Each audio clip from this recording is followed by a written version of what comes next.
being intersex? What really does it mean? Yes. All right.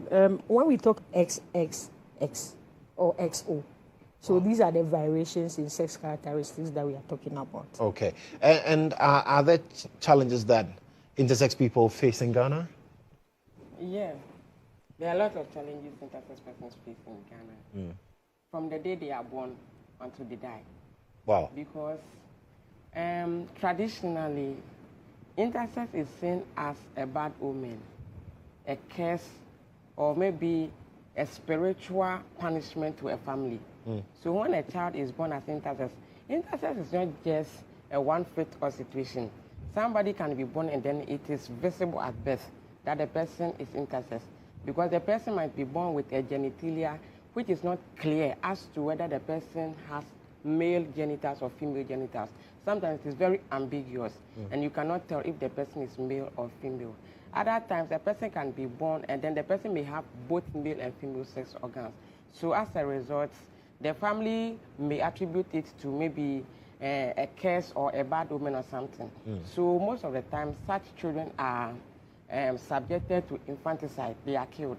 Others are abandoned in the hospitals, whilst others too, even though they may have support from their mothers, but the fathers run away from them. So they leave the mother and the child on their own. And then sometimes too, intersex traits are not visible at birth. They only become apparent at puberty. So a person may be assigned female at birth, born with female genitalia, or vice versa.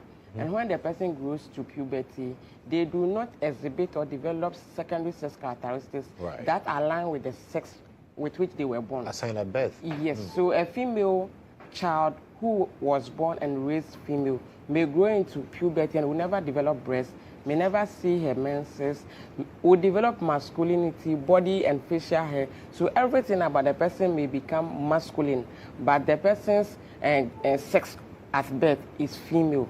So it raises a lot of issues, and most of the time, these people face stigma, discrimination in society, in schools, in churches, in the hospitals, a whole lot of challenges. And the most prominent one that we are currently working around so that the government will do something about it is genital correction surgeries that are performed on intersex babies.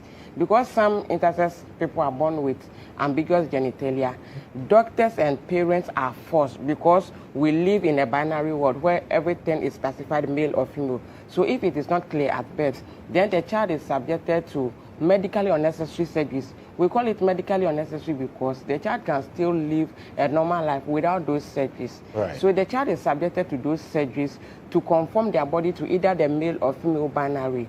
But it has a long-lasting suffering or psychological trauma that the child is going to face throughout their life.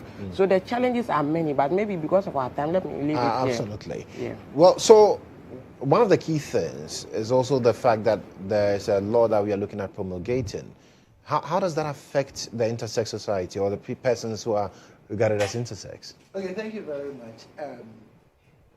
For the bill as it is now, or in its current form, we at Intersex Person Society of Ghana have done a clause-by-clause analysis and how it affects intersex people, and how it's going to deepen the stigma that intersex people are already facing.